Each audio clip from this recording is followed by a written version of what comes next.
Assalamualaikum warahmatullahi wabarakatuh. Sebelumnya, kepada yang terhormat dosen pengampu mata kuliah pengembangan kurikulum PAI berbasis literasi, izinkan saya memperkenalkan diri. Nama saya Siti Vera Hikmawati dengan NIM 2012-181 dari kelas PAI 5B. Di sini saya akan menjelaskan mengenai peran guru dan kepala sekolah atau madrasah dalam pengembangan kurikulum PAI.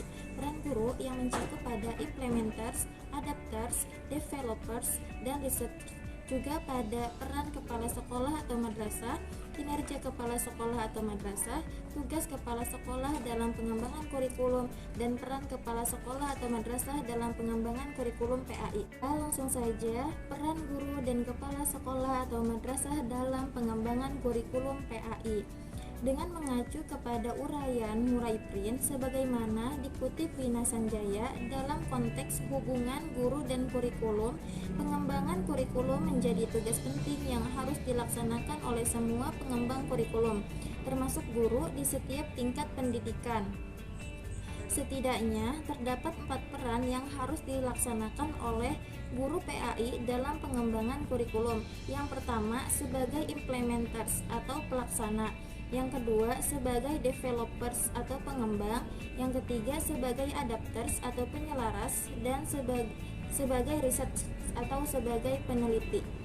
Peran pertama, sebagai implementers kurikulum. Guru diharapkan berperan untuk melaksanakan kurikulum yang telah disusun, yaitu kurikulum tingkat satuan pendidikan atau KTSP yang telah dirancang secara terpusat dalam bentuk garis-garis besar program pengajaran atau GBPP. Kurikulum ini harus diaplikasikan oleh guru dalam setiap proses pembelajaran di sekolah, khususnya di kelas. Dengan demikian, ruang peran guru sebagai implementers kurikulum tidak sampai kepada penentuan isi dan target kurikulum, tetapi hanya terbatas pada penentuan kegiatan-kegiatan pembelajaran, mulai dari perencanaannya sampai pada pelaksanaannya.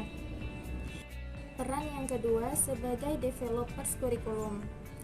Guru diberi kewenangan untuk mendesain kurikulum madrasah. Peran pengembangan kurikulum ini terkait erat dengan karakteristik, visi dan misi sekolah atau madrasah, serta pengalaman belajar yang dibutuhkan siswa. Pelaksanaan peran ini dapat dilihat dalam pembuatan dokumen kurikulum, pengembangan silabus dan perencanaan pelaksanaan pembelajaran atau RPP. Peran yang ketiga, sebagai adapters kurikulum. Guru memiliki wewenangan untuk menyesuaikan kurikulum yang karakteristik sekolah dan kebutuhan lokal, terutama kebutuhan siswa dan daerah.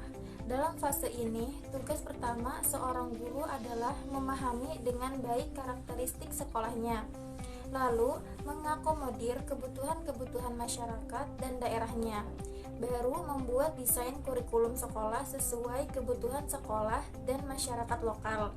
Untuk memahami karakteristik dan kebutuhan masyarakat di sekitar madrasah atau sekolah, dimulai dari mengidentifikasi keadaan dan kebutuhan masyarakat terhadap madrasah atau sekolah.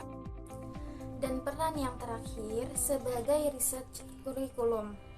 Guru memiliki peran sebagai peneliti kurikulum atau kurikulum research. Peran ini dilaksanakan sebagai bagian dari tugas profesional guru yang memiliki tanggung jawab dalam meningkatkan kinerja sebagai guru. Dalam melaksanakan peran sebagai peneliti, guru memiliki tanggung jawab untuk menguji berbagai komponen kurikulum. Misalnya, menguji bahan-bahan kurikulum, menguji efektivitas program, menguji strategi atau model pembelajaran, dan lain sebagainya. Termasuk pengumpulan data tentang keberhasilan siswa dalam mencapai target kurikulum. Metode yang digunakan oleh guru dalam meneliti kurikulum adalah penelitian tindakan kelas atau PTK dan listen study atau PTK adalah metode penelitian yang berangkat dari masalah yang dihadapi guru dalam implementasi kurikulum. Melalui PTK, guru berinisiatif melakukan penelitian sekaligus melaksanakan tindakan untuk memecahkan masalah yang dihadapi. Dengan demikian, PTK bukan saja dapat menambah wawasan guru dalam melaksanakan tugas profesionalnya, akan tetapi secara terus-menerus guru dapat meningkatkan kualitas kinerjanya.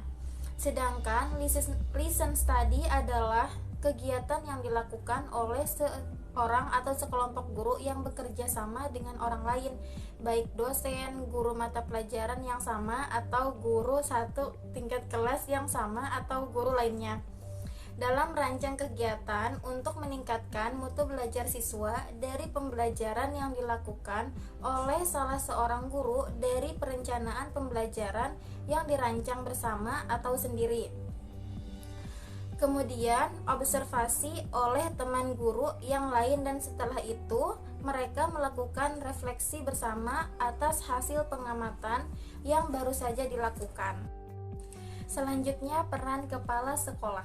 Menurut Purwanto, bahwa seorang kepala sekolah mempunyai 10 macam peran, yaitu yang pertama, sebagai pelaksana atau eksekutif, seorang pemimpin tidak boleh memaksakan kehendak sendiri terhadap kelompoknya.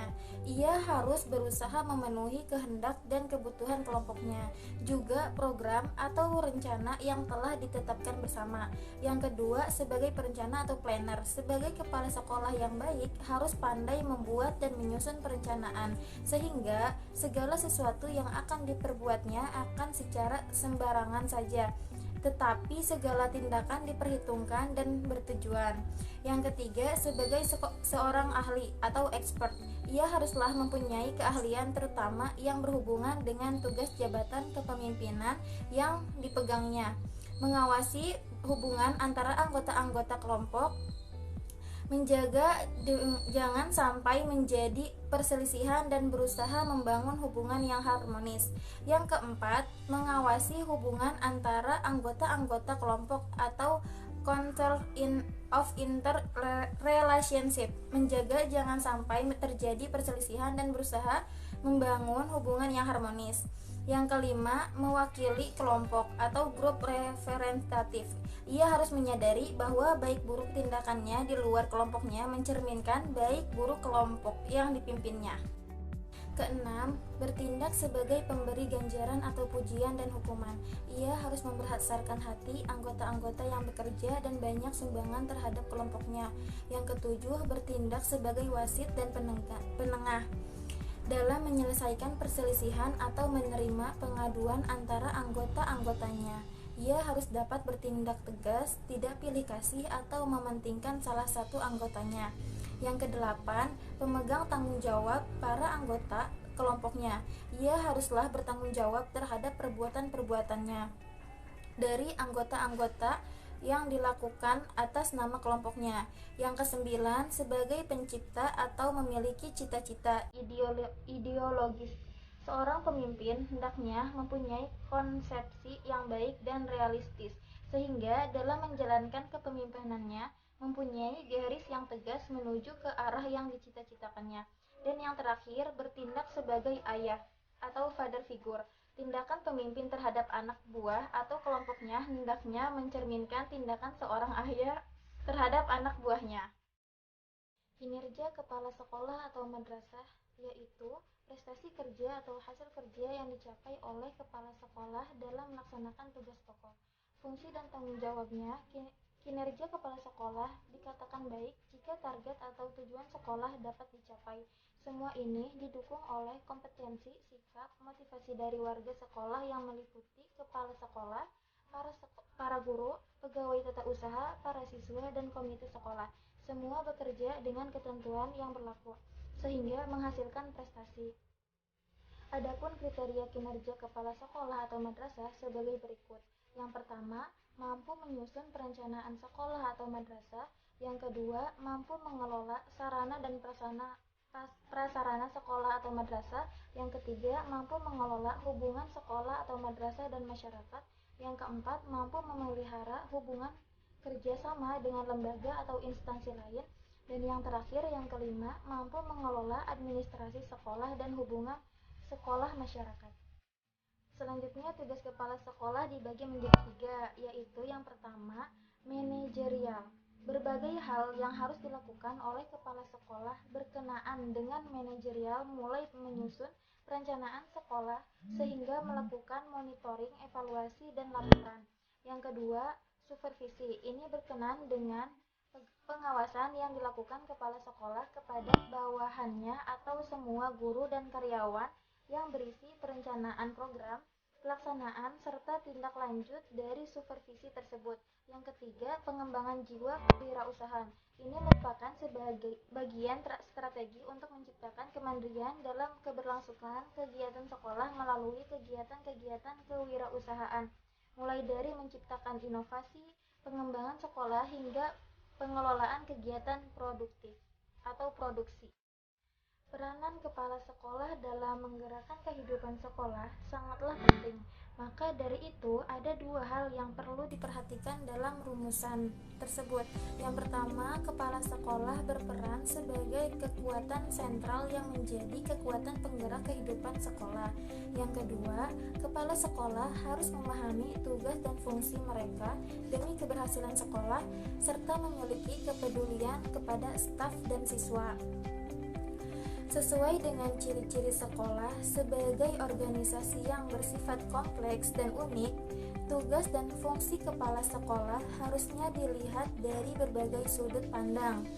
Dari sisi tertentu, kepala sekolah dapat dipandang sebagai pejabat formal, sedangkan dari sisi yang lain, seorang kepala sekolah dapat berperan sebagai manajer, pemimpin, pendidik. Yang tidak kalah penting, seorang kepala sekolah juga berperan sebagai staf. Baiklah, cukup sekian dari saya, kurang lebihnya mohon maaf. Wassalamualaikum warahmatullahi wabarakatuh.